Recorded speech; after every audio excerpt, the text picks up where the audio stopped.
여러분 반갑습니다. 장구 박사입니다. 오늘 시장 대응 잘 하셨습니까? 일단 오늘 참 IT 강국 대한민국에 재밌는 일이 발생을 했습니다. 뭐 이런 이 KT의 전산망 문제가 있어서 전국적으로 인터넷이 좀 안 되는 이 소동이 좀 벌어졌었는데, 뭐 우리 청취자 여러분님들께서는 많은 피해 없으셨으면 하네요.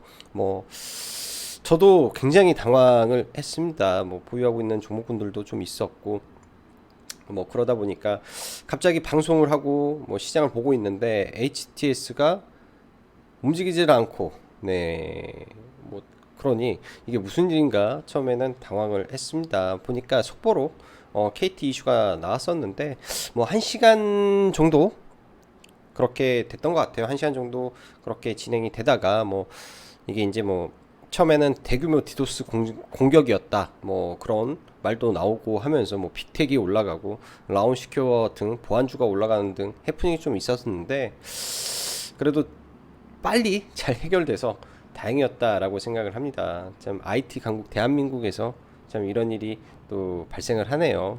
좀 당황스러웠던 하루고요. 자, 시황 바로 들어가면 지난 주말 미 증시 소폭 좀 흐름이 지지부진한 모습을 좀 보여주었었는데, 그로 인해서 국내 증시도 약간 소폭 하락을 좀 예상을 했었습니다.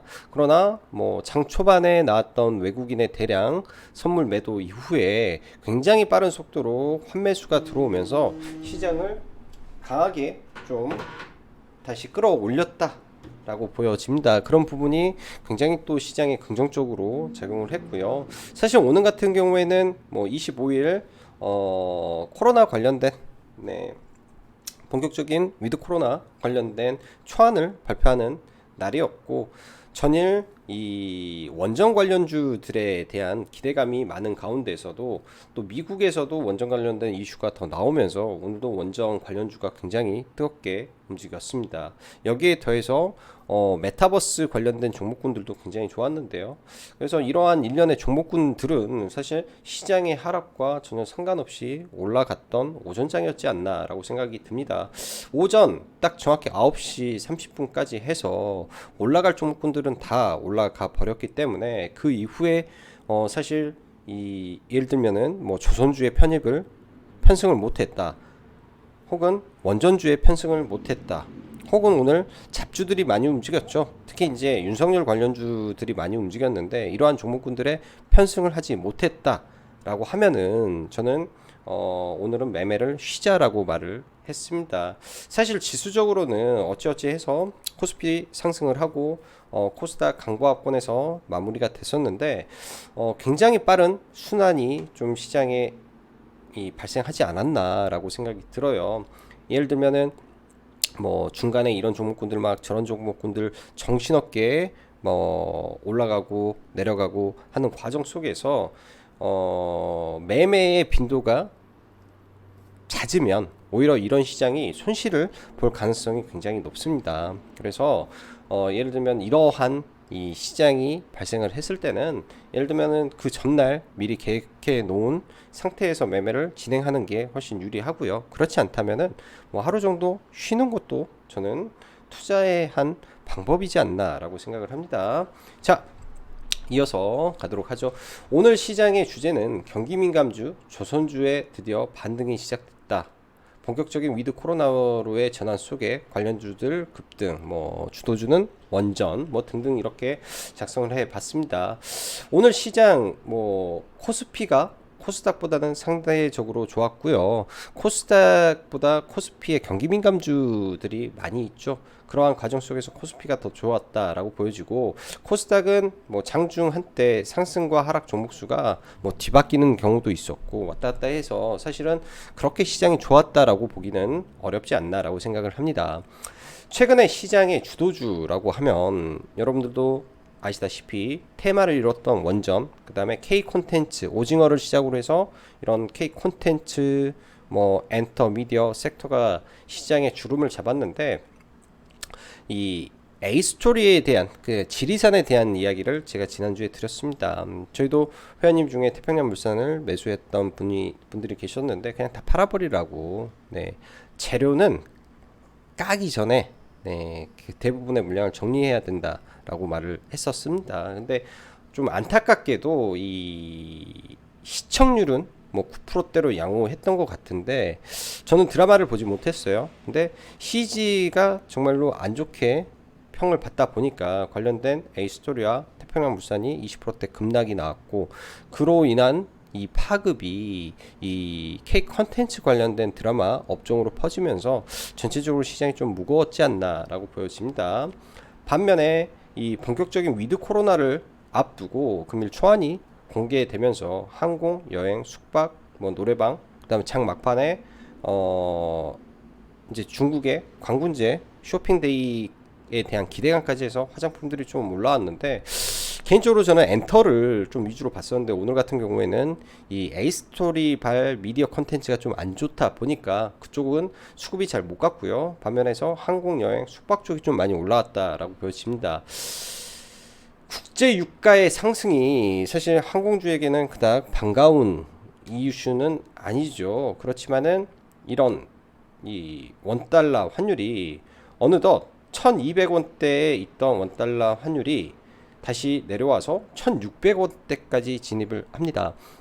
항공사들의 리스로 결제는 달러 기준이기 때문에 원달러 환율의 조정은 항공주에게는 좋은 일이죠. 그로 인해서 오늘 항공주가 추가적인 수급이 들어왔다라고 생각이 들고, 예를 들면 항공주 안에서도 뭐 아시아나항공 정도가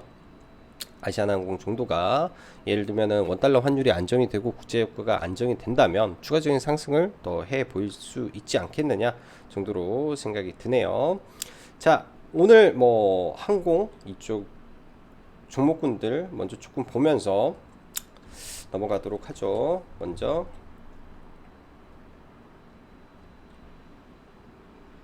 대한항공 먼저 보죠. 사실 대한항공은 이 구간에서 사실 제 기준에서는 먹을 폭이 그렇게 많이 있을까라는 생각이 들어요. 먹을 폭이 상대적으로 그렇게 크지는 않겠다 본다면 아시아나 항공 정도가 조금 더 좋아 보이고요. 일단은 이 구간에서 바닥을 잡았기 때문에 지지 여부를 좀 확인하면서 대응을 해야 될 것 같습니다. 조금 더 밀리면은 사고자 했는데 전혀 밀리지 않기 때문에 그러면은 이 언저리에서 바닥을 잡고 있구나 라고 우리가 판단을 해야 될 것 같고요. 여기에 진에어, 그 다음에 뭐 제주 항공까지 상대적으로 오늘 항공주들 대부분 좋은 모습을 보여주었고, 오늘 여행주도 좀 좋았네요. 노랑풍선 강했는데 오늘 제일 강하게 올라왔던 게 태진미디어, 이 국내 유일의 노래방 상장사 태진미디어죠. 본격적으로 이 코로나가 풀리게 된다면 노래방에도 수혜가 갈 수 있다라는 관점에서 일단은 태진미디어가 올라왔는데 굉장히 시가총액이 적어요. 종목이 좁고 조잡스럽습니다. 움직이는 형태도 거래 시총이 작기 때문에 굉장히 좀 위협적으로 움직이는 종목이죠. 만약에 이 종목을 본다면은 저라면 뭐 고점에서는 절대 안 보고 매번 이런 박스권 돌파하는 구간에서 눌림을 한번 공략을 해보면 어떨까라는 생각을 합니다. 바로 밑에 6,000원이라는 라운드 피겨가 있죠. 그러면은 음봉이 2개 정도 내려왔을 때 뭐 그때 맞춰서 보면 좋지 않겠느냐라고 생각이 들고요. 오늘 하이트 진로도 오랜만에 좀 반등이 나왔는데 식당이 24시간 이제 영업을 허가를 했고 유흥주점 등등도 이제 본격적인 허가가 진행이 됩니다. 그렇게 된다면 다시 한번 이 주류 매출이 늘어날 수 있다라는 관점 속에서 하이트 진로도 눌림시 이제는 매수 관점으로 충분히 볼 수 있지 않나라고 생각이 들고요. 또 유통회사들을 보면 현대백화점 흐름 괜찮고 롯데쇼핑 등 모든 이 위드 코로나 관련 종목군들은 제가 볼 때는 그냥 지속 홀딩하는 게 좋겠다라고 판단이 듭니다. 반면에 파라다이스나 이 종목군들 상승이 조금 제한적인 흐름인데 파라다이스도 조정시 매수 관점으로 다 봐도 되겠죠. 다 봐도 강원랜드, 호텔신라, 등등 종목군들 체크를 해보고요. 자, 오늘 같은 경우 굉장히 시장에서 강했던 섹터가 한 3개 정도로 압축을 해볼 수 있을 것 같은데, 먼저 두산중공업을 필두로 한 이 원전 관련 테마가 굉장히 좀 강하게 올라왔습니다. 개인적으로 원전 관련된 테마의 편승을 좀 못했던 게 오늘 제일 아쉬웠고요. 저의 경우에는 장 초반에 메타버스 그리고 보유한 종목에 좀 집중을 하느라 오늘은 추가적인 매매를 많이 안 했습니다. 일단은 거래 대금이 1조 가까이 터져서 저희가 장 막판에 종가 베팅을 좀 진행을 하려고 했는데 원하는 구간까지 내려오지를 않아서 종가 매수를 성공시키지를 못했던 것 같습니다. 일단 이 종목도 거의 이 박스권 상단까지 왔기 때문에 목표 주가를 굉장히 높게 잡기보다는 이제부터는 리스크 관리에 신경을 써서 봐야 될 구간까지 거의 올라오지 않았을까라고 생각이 듭니다. 바닥권에서 이 3거래일 동안 1조 5천억의 거래를 터뜨렸고요. 갭을 메우고 이제 올라왔기 때문에 N자형 상승이 나왔죠. N파동의 기본은 이 상승한 만큼 한 번 더 상승한다가 이론이기 때문에 거의 고점 구간에 다다랐다라고 좀 봐집니다.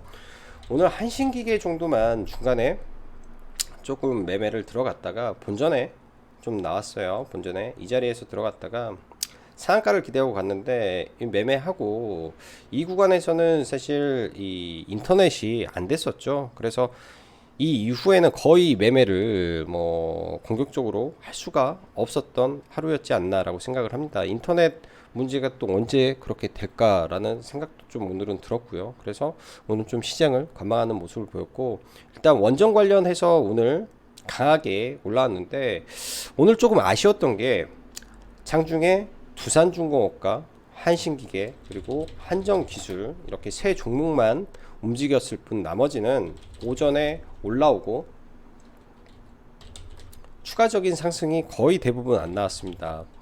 장 초반에 올라가서 고점을 경신하는 게 아니라 차익 매물이 많이 나오는 모습이었기 때문에 오늘 시장을 대응하기가 저는 굉장히 까다로웠다라고 좀 평가를 내리고 싶고요. 그런 부분이 차라리 매매를 쉬어야 되겠다라는 생각을 좀 많이 했던 것 같습니다. 그래서 시장을 판단할 때 이게 섹터가 다 같이 움직이고 같이 고점을 뚫어가면서 올라가는 이 흐름이 나오는 섹터가 있고, 오늘같이 두산중공업과 한정기술 즉 우량주의 프로그램 매수가 들어와서 시장을 좀 가두리를 만들어 놓고 나머지 이 하이 종목군들을 팔아버리는 그런 느낌을 받는 섹터가 있을 수도 있죠. 반면에 조선 섹터는 원A 상방 시장이 좀 열렸습니다. 현대미포 조선을 제가 주말 라이브 때 언급을 드렸죠. 사실 매수 추천을 저희가 했던 종목이에요. 매수 추천을 드려서 이 구간부터 뭐 시가부터 좀 잡아서 아래로 그냥 분할 매수 하십시오라고 했는데 뭐 이틀 빠지고 올라가 버려서 사실 물량을 많이 챙기지 못했던 종목입니다. 그리고 많이들 사지 못했던 종목이라 오늘 너무 빨리 올라서 좀 아쉽고요. 일단 이 조선 섹터에 대한 이야기를 잠시 하면, 어제도 라이브 때 이 조선 섹터에 대해서 언급을 드렸는데 작년에 철강 산업이 이 최악을 맞아서 포스코가 창사 이래 첫 적자를 냈습니다. 첫 적자를. 그리고 그때가 최바닥이었죠. 자, 올해 조선주도 2분기에 이 철강 후판 가격이 급격하게 올라감으로 인해서 이러한 부분을 선제적으로 빅베스를 했습니다. 그 최악의 재무 상태를 선제적으로 이 장부에 반영을 한 거죠. 그렇게 돼서 2분기 때 실적이 최악으로 찍혔습니다. 뭐 어떤 대우조선해양 같은 경우는 1조의 적자를 보고 뭐 대부분의 회사들이 다 적자 전환을 했는데, 일단은 최악의 시나리오를 먼저 가상을 하고 재무 상태에 반영을 했기 때문에 지금의 재무는 최악일 수밖에 없는 거죠.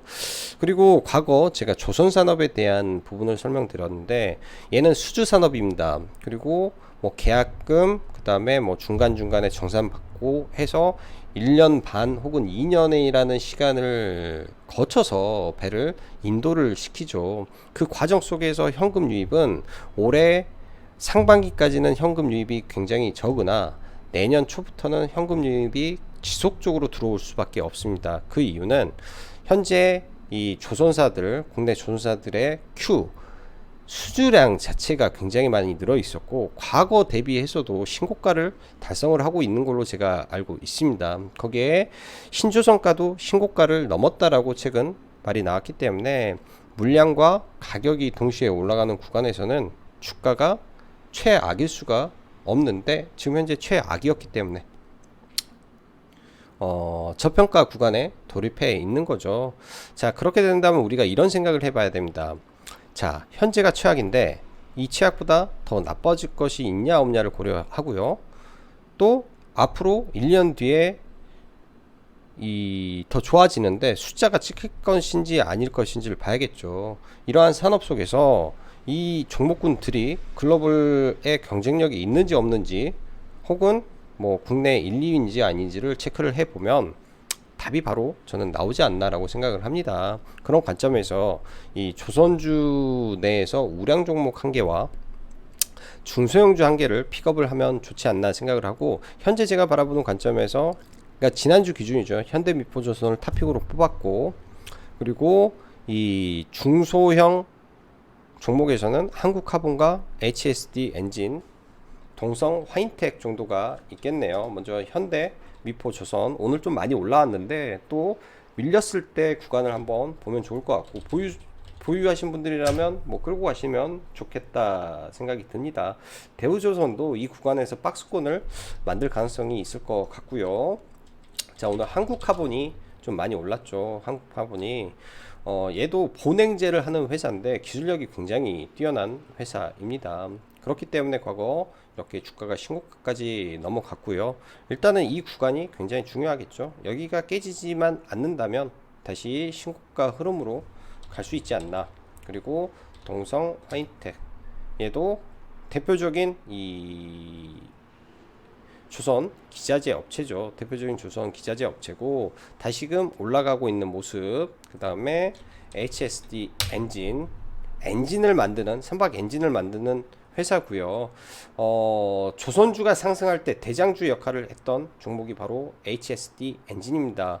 오늘은 비록 거래 대금이 많이 안 터져서 사실은 많이 눈에 안 띄는데 이 종목도 전부 다 이 중소형주 3개 다 독자적인 기술을 바탕으로 국내 한 분야에서 1위를 하고 있다라는 관점은 주목을 해봐야 되지 않나 라고 생각이 듭니다. 자, 메타버스 종목분들 보죠.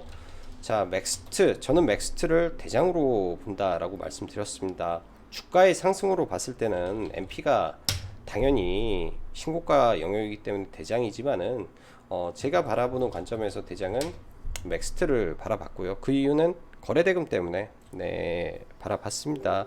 일단은 오늘 뭐 매매한 게 많이 없기 때문에 맥스트를 어제 이거는 저희 같이 전부 다 사서 일단 위에서 전량 매도를 하고 아래에서 조금 매수를 대기를 했는데 내려오지가 않아서 일단은 매수를 못했습니다. 이번 주 28일에 또 글로벌 대기업이죠. 페이스북에 발표가 있기 때문에 중간중간 내려오면 매수로 저는 대응을 할 계획이고요. 이 구간이 박스권입니다. 여기 만들어진 이 자리, 이 갭이 박스권이고 돌파를 했기 때문에 박스권의 눌림은 매수의 관점이다 라고 생각을 하고 대응을 하시면 좋을 것 같고요. 오늘 MP가 일단은 투자 경고 지정 예고가 걸렸죠. 그래서 일단은 뭐 시간에 좀 빠졌는데 얘도 함께 보면서 체크를 해 봐야 될 것 같습니다. 그렇게 해서 일단은 메타버스 종목을 보고요. 자이언트 스텝도 신고가 영역이죠. 세 종목 정도는 펴놓고 관심을 가지면 좋을 것 같고요. 일단은 맥스트가 시가총액 기준에서 그 다음에 하는 일 자체에서도 저는 의미있게 생각을 하기 때문에 맥스트 위주로 저는 봐볼 생각이고요. 오늘 같은 경우 덱스터가 좀 많이 밀렸는데요. 저는 이렇게 생각을 합니다. 이번에 덱스터가 좀 밀렸는데 다시 한번 크게 밀린다면 덱스터도 좋은 매수 기회로 판단을 해봐야 되지 않나. 이번에 지리산 이 드라마에서 VFX가 참 처참하게 안 나왔죠. 근데 덱스터라든지 다른 뭐 위즈 스튜디오라든지 과거 뭐 진행을 했던 모습들을 봤을 때는 굉장히 좋은 모습을 보여주었다라는 관점에서 네, 이런 종목군들의 실력이 더 부각되지 않을까라고 생각을 합니다. 여전히 VFX 관점에서는 메타버스의 필수 항목이기 때문에 봐야 되겠죠. 그래서 덱스터도 눌림을 좀 봐보고요. NFT 시장에 대한 이야기를 잠깐 하겠습니다. 오늘은 제가 이 글을 따로 정리를 하지 않았는데 사실 매번 그 글 정리하고 하는데 시간이 굉장히 오래 걸리더라고요. 오늘 개인적으로 일정이 좀 있어서 좀 못해서 그거는 양해를 부탁드리고요. 갤럭시아 머니트리라는 종목이 NFT 관련된 거래를 오늘 저녁 7시에 뭐 스타컴에서 이제 대한민국 무슨 뭐라고 하더라고요. 이제 슥데이 대한민국 슥데이에서 이제 진행을 한다라고 합니다. 11월 1일 날 이 갤럭시아 메타버스라는 플랫폼을 출범을 하는데 NFT 거래 마켓을 주로 운영을 하기 위해서 만들어진 플랫폼이라고 하네요. 주가가 굉장히 높은 구간임은 맞습니다. 많이 올라와 있는 구간임은 맞는데 MP라는 종목도 굉장히 높은 구간에서 이런 자리에서 돌파를 하고 상한가를 갔기 때문에 갤럭시아 머니트리도 현재 이 NFT 시장의 성장 가능성 그리고 삼성 이 자산운용인가요? 삼성 쪽에서 최근에 필리핀 기업이죠. 그 액시언트, 그러니까 게임 NFT 게임 관련된 회사 투자했던 부분 등등을 봤을 때 NFT 시장의 성장에 대한 기대감이 시장에 굉장히 높다라고 판단이 됩니다. 그래서 이 종목도 지금 비록 비싸지만 보통 시세는 이 고점을 돌파하고 더 위로 올라갈 수 있기 때문에 이 회사 자체도 효성그룹 계열사로서 재무적으로는 아주 우량하죠. 그런 부분까지 본다면은 이번에 돌파를 하면 이 한 단계 레벨업을 할 수 있는 종목이지 않나라고 조심스럽게 생각이 됩니다. 그렇게 해서 NFT 종목군들도 한번 관심을 가져보시면 좋을 것 같고요. 오늘 2차전지 섹터도 한번 봐야 되겠죠. 에코프로 BM이나 이 소재 섹터는 사실 반등하면 비중을 줄여야 된다라고 보여집니다. 에코프로 BM이나 LNF 등. 반면에 이 NFT 관련해서는 계속 봐야 된다라고 말씀드렸죠. 오늘 파워넷 같은 경우는 매매를 조금 해서 좀 짧게 수익을 한 차례 내고 좀 마감을 했습니다. 기존에 이제 여기서 저희가 매수를 다 해서 비싸게 팔고 이 자리죠. 내려왔을 때 이 자리에 들어가서 여기서 대부분 다 청산을 하고 말았는데 일단 오늘 LG화학이 장 막판에 장 마감 이후에 실적 발표와 동시에 컨퍼런스 콜을 개최를 하면서 이 LFP 배터리는 그거죠. LFP 배터리를 LG화학이 우선적으로 진행을 한다라는 거는 LG화학이 LFP 배터리 관련해서 우선적으로 한다라는 게 ESS에 적용을 하겠다고 했습니다. 제가 LFP 배터리 관련해서 영상을 찍어 놓은 거에서 ESS에 적합한 그리고 ESS에 활용을 하고 있는 회사는 아모그린텍이라는 말씀을 드렸죠. 그렇기 때문에 오늘 파워넷도 올라간 거지만 아모그린텍이 올라갔던 이유가 이미 이러한 내용이 컨퍼런스 콜에 나올 수 있는 내용들이 이미 시장에서는 알고 있었던 걸로 저는 생각이 됩니다. LG화학이 배터리 쪽으로 가는 게 아니라 배터리 쪽은 LFP를 하는 게 아니라 코발트 프리 배터리를 개발하고 있다.